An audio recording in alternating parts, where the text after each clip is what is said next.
Ladies and gentlemen, on the mic, Mike King back. This is part of the Mike King Biz Radio Network. It is on the mic, Mike RV, as well as Mike King Biz.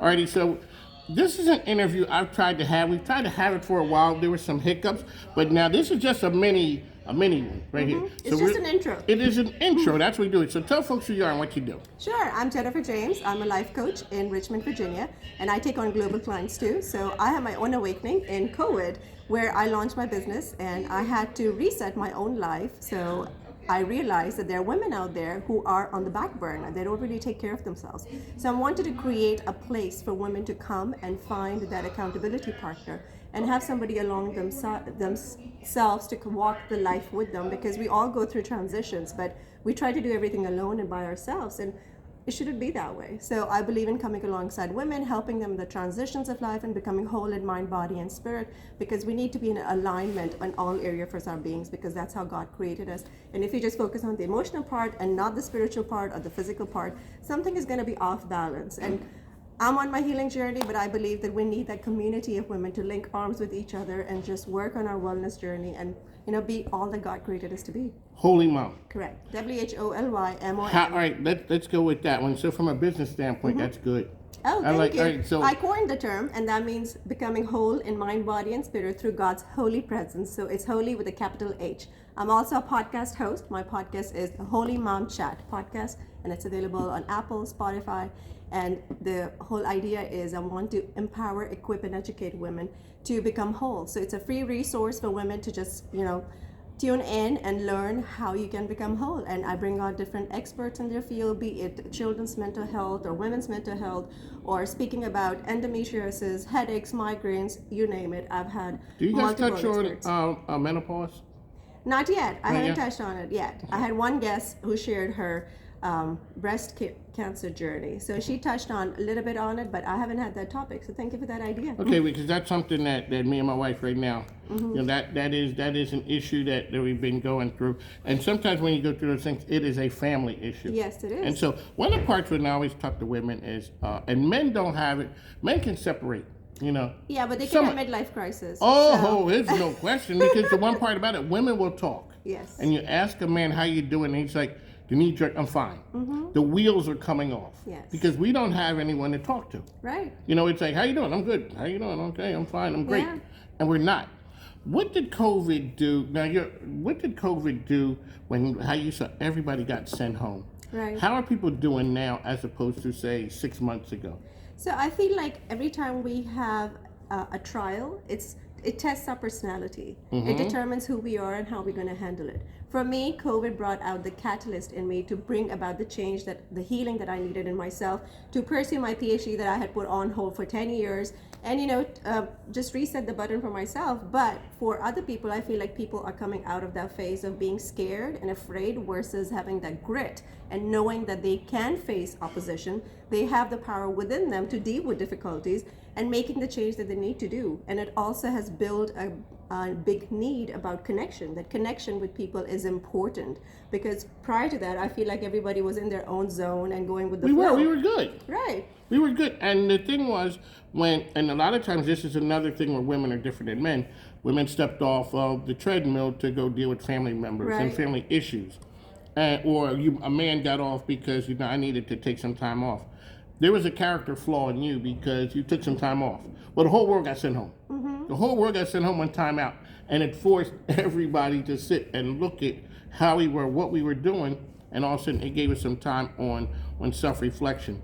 Really quickly, could you touch on the guilt part when you have to look at, okay, women, men are getting pulled in a bunch of different directions, but you got to take care of yourself at some point. Yes. And sometimes there's a guilt factor that says, okay, I got to get some me time in. Yes. Ma'am, the floor is yours. Yes. So I feel like everybody goes through that guilt because we have not been trained to keep ourselves first or give ourselves priority. We're always busy, especially moms and women. They are the caretakers, right? They're taking care of others, and dads in the picture too. They have to provide, do this, do that. So everybody is thinking about others and not really about yourselves.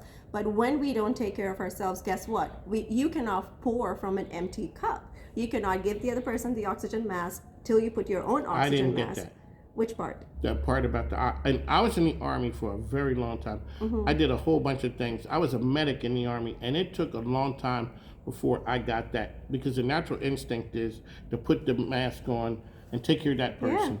But you can't pour. You can't pour from an empty cup. Yeah, I have a master's in counseling, and I graduated when I was pregnant with my firstborn at 8 months. Okay, for 10 years, I forgot everything that I learned in the counseling world and forgot about myself. And I had my personal awakening after 10 years and 3 kids later, that I blindsided postpartum depression, postpartum anxiety, everything. Why? Because I was busy taking care of the people that I love. So it's till you take time to reflect on who you are and who you want to be, you cannot really live the life that you want to, because it takes grit and self-reflection and self-awareness to look at yourself in the mirror and say that, who really am I? What am I pouring into the people around me? Is that the value that I really hold, or am I just on a hamster wheel that I'm just go with the flow and not really living the life that I want to live? So when I work with people, that's one of the exercises that I like to do, is like, okay, what is your life dream? If there are no barriers, it's like the miracle question, right? If there was no barriers and there were no impossibilities, what would you like your life to look like? So I like them to dream big. And you're talking about engaging all your 5 senses into this exercise. How would you like to feel when you wake up? What is the sensation of the sheets that you're laying on? What is the air like when you're breathing? Is it by the beach?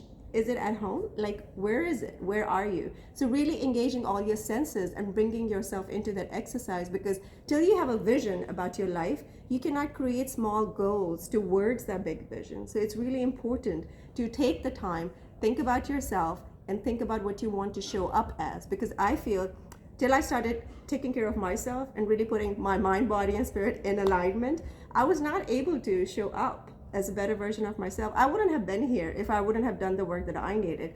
And that's something I encourage other people. Don't be afraid to seek help, seek help from the right people. I come from a counseling background. I had to get therapy. I still have counseling sessions and I still have a coach. So it's okay. We are not perfect. We are made to be living in a community and getting the help that we need, because that's our basic need, is that sense of belonging and the sense of connection with other people. And if we live in isolation, like most men do, because I feel like women do too, but I feel like the stigma is more for men. It's no question. We need to create that environment where it's okay for men to seek help, as women alongside of men, seek them out and say that, listen, buddy, I'm here. Can I help you and connect you with the right resources? And same for my sisters. It's okay to let down our guard and be vulnerable and accept the fact I have issues. We all have issues.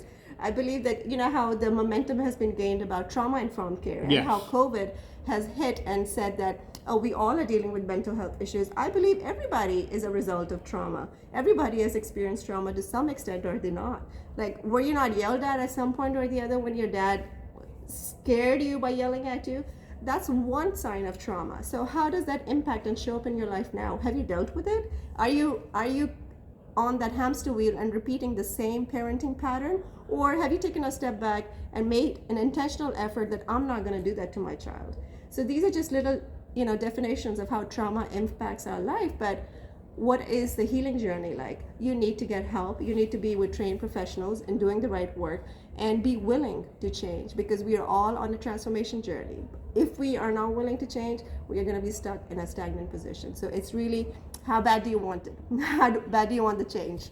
There you go. How can people find you, your podcast? Because you're going to come back on the mic and drop some nuggets on you. Sir. Because one of the things I did notice with my wife had a lot of tragedy. A bunch of people passed away, in the natural instinct, because we had moved so many times, we just kept moving. I just kept her going, and it showed up years later. Yes. Because at some point we got to deal with this. So how can people find you, your podcast out there as well? Sure. It is the Holy Mom Chat Podcast. That's